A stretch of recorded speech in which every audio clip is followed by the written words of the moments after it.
So we need to think about this. Number 5, motivation matters. Number 5, motivation matters.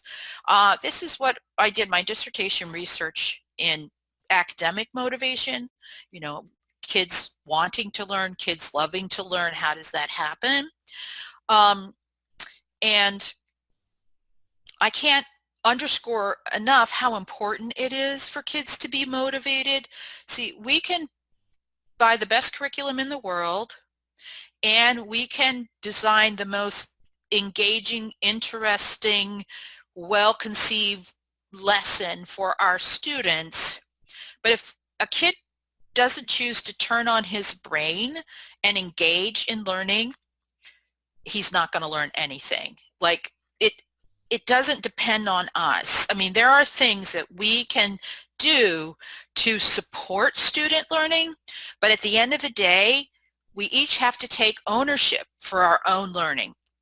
And we are choosing, like, whether you're paying attention now or not. I'm assuming you would leave the room if you weren't, but you know, I'm doing the best I can to practice what I preach and implement what I know about how I could support your learning and understanding of these tips that I want to give you here today, but you have to choose. So your child has to choose to focus his attention and for her to engage in the learning process and to activate her brain and to think about the information that's being presented and not to wander away and daydream about something else.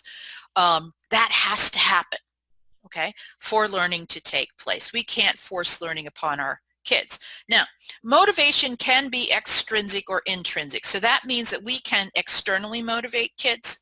We can do things and introducing novelty and surprise and modifying our approach and giving them, you know, something new, not taxing them, keeping it interesting.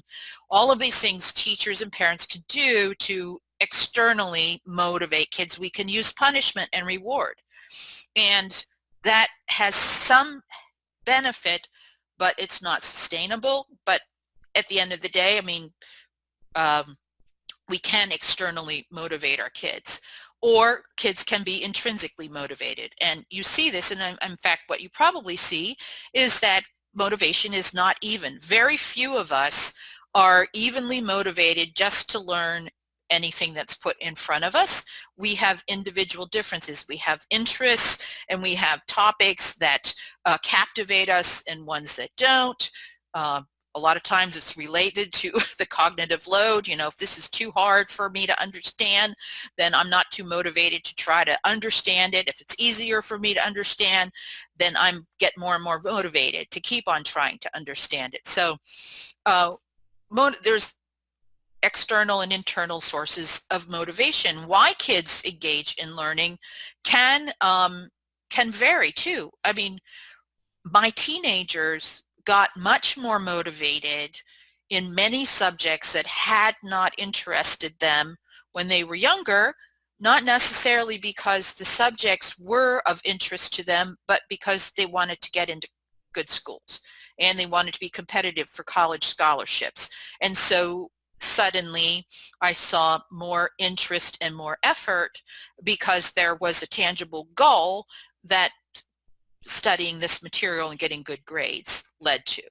So what should we do as teachers and parents when you understand that motivation has to be present in each one of your students or each one of your kids? Figure out how you're going to capture their attention and then how you're going to hold their interest.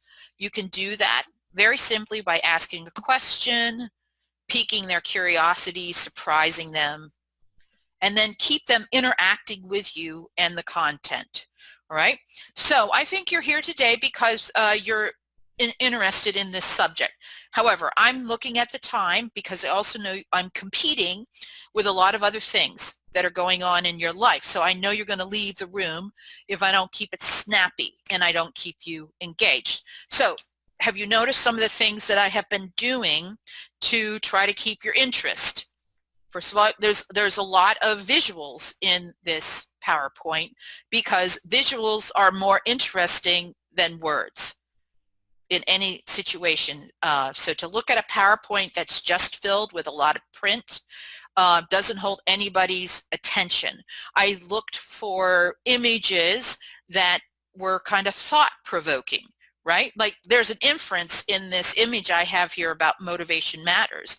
You have to, you probably wonder like, what's that carrot doing hanging there? Oh, it's like, try to motivate the kid with a carrot, not a stick. I mean, there was all these connections that you had to make, and that occupied you and made you look at my screen for a while. So I'm kind of, that's what I'm thinking about as I'm creating this lesson here.